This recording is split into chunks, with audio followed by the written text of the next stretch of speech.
So यामध्ये काय, find out the support reactions of the simply supported beam shown in figure. Okay, so यामध्ये check करा, इथे uniformly distributed load दिलेला आहे 3 मीटरसाठी. त्यानंतर 2 मीटरसाठी ब्लँक आहे, काही नाही आहे इथे. त्याच्यानंतर परत 1.5 मीटरसाठी काय आहे, युनिफॉर्मली डिस्ट्रीब्युटेड लोड आहे. इथे काय दिलेलं आहे, युनिफॉर्मली डिस्ट्रीब्युटेड लोड 3 मीटरसाठी 1 किलो न्यूटन पर मीटर आहे. यामध्ये काय आहे, 2 किलो न्यूटन पर मीटर आहे. ओके, आणि हे पॉईंट लोड ॲक्ट होतात 3 kilo newton and 2 kilo newton. कुठून आहेत, ए पॉईंटपासून 3 मीटर आहे, त्यानंतर 2 मीटरचा डिस्टन्स आहे आणि 1.5 मीटरचा डिस्टन्स आहे. आता आपल्याला हा प्रॉब्लेम जो आहे हा combination of point load and uniformly distributed load आहे. ओके, सो ह्याचं आपण जर का स्प्लिट अप केलं, हा युनिफॉर्मली डिस्ट्रीब्युटेड लोड पॉईंट लोडमध्ये आणि हा युनिफॉर्मली डिस्ट्रीब्युटेड लोड पॉईंट लोडमध्ये, तर कशी येणार डायग्रॅम. तर यामध्ये अगोदर आपण टू फाइंड काय करायचं आहे आपल्याला, to find RA and RB support reactions आपल्याला फाइंड आउट करायचे आहेत.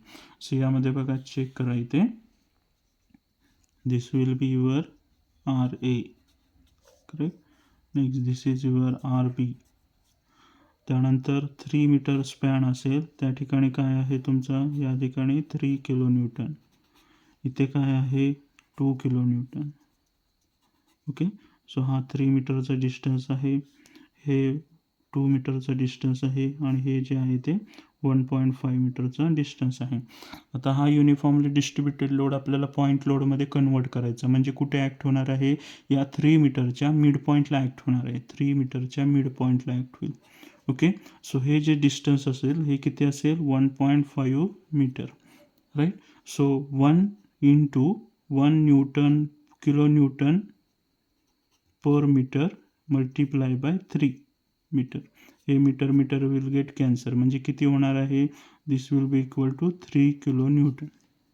ओके, नेक्स्ट त्यानंतर सेम इथे या ठिकाणी किती आहे, 2 किलो न्यूटन पर मीटर आहे.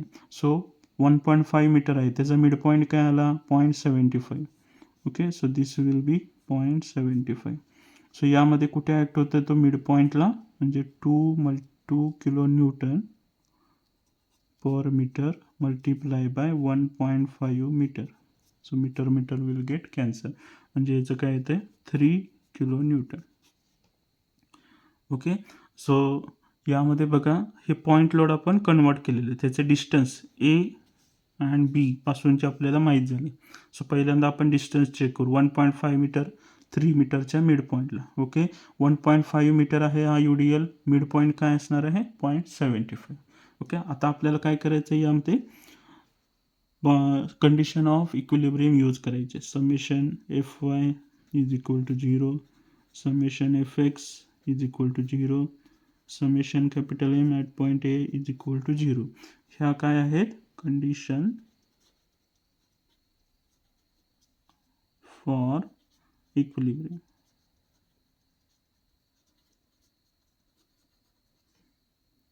सो यामध्ये चेक करा, आता आपल्याला summation FY is equal to 0 मध्ये काय आहे, sign convention upward is positive, downward is negative.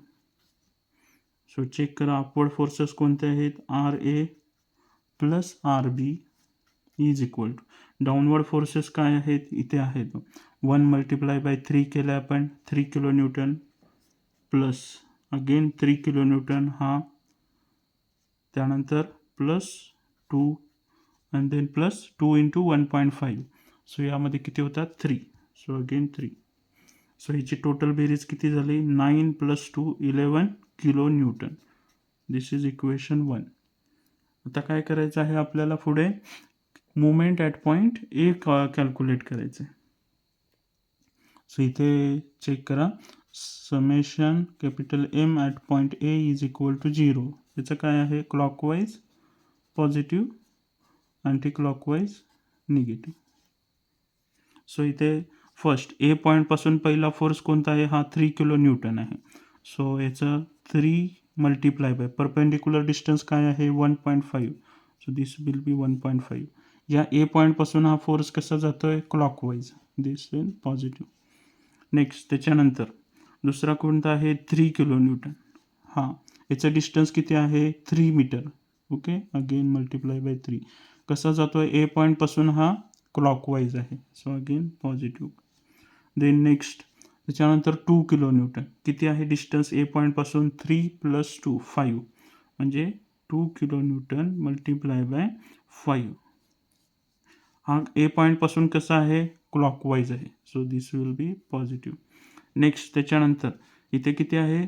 2 × 1.5 म्हणजे किती झाले? 3 मल्टिप्लाय बाय हा कुठे ॲक्ट होतोय? सो यामध्ये तुम्ही चेक करा.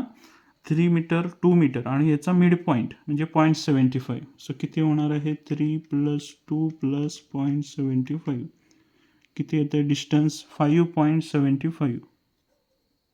Okay. So this is also positive. Next त्यानंतर काय आहे? RB मल्टिप्लाय बाय हे डिस्टन्स किती आहे? 3 + 2 + 1.5 3 + 2 + 1.5 किती होतं आहे? 6.5. ओके. सो ए पॉईंटपासून हा कसा रोटेट होतोय? Anti clockwise. सो -0. आता आपल्याला हे टोटल सॉल्व करायचं आहे. 3 × 1.5 that is 4.5 plus of 3 × 3 9 plus of 2 × 5 10 plus of 3 × 5 1 7 3 multiplied by 5.75 so 17.25 minus of 6.5 RB is equal to 0. So याची बेरीज जर का केली 4.5 + 9 + 10 + 17.25 ओके. सो यामध्ये किती येते बेरीज? 40.75 minus of 6.5 RB is equal to 0. So यामध्ये बघा 6.5 RB is equal to 40.75. So RB is equal to 40.75 divided by 6.5.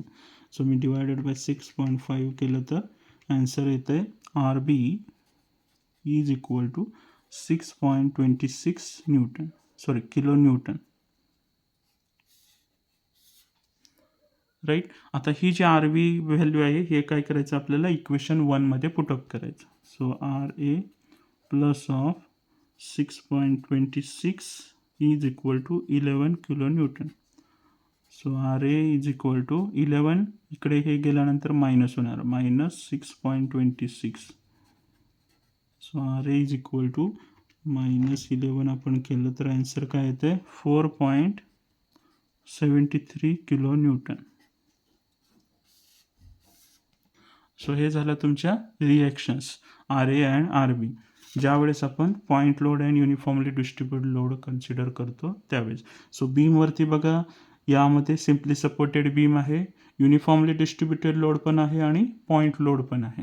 So त्यावेळेस काय करायचं? युनिफॉर्मली डिस्ट्रीब्युटेड लोड आपल्याला पॉईंट लोडमध्ये कन्वर्ट करायचा आहे. तो ॲक्ट कुठे होतो? बीमवरती जो काही स्पॅन दिलेला आहे युनिफॉर्मली डिस्ट्रीब्युटेड लोडचा त्याच्या मिड पॉईंटला ॲक्ट होतं. हे पॉईंट लक्षात ठेवा तुम्ही. आणि समेशन FY कॅल्क्युलेट करायचं आहे आणि summation capital M at point A किंवा B कॅल्क्युलेट करू शकता तुम्ही. ए पॉईंटला कॅल्क्युलेट केलं तर तुम्हाला RB मिळतो. ती RBची व्हॅल्यू तुम्हाला ह्या इक्वेशन 1 मध्ये पुटअप करायची आहे समेशन FY मध्ये आणि तुम्हाला काय करायचं आहे? RA कॅल्क्युलेट करायचं. So reactions at the end काय आहेत? RA is equal to 4.73 आणि RB is equal to 6.26.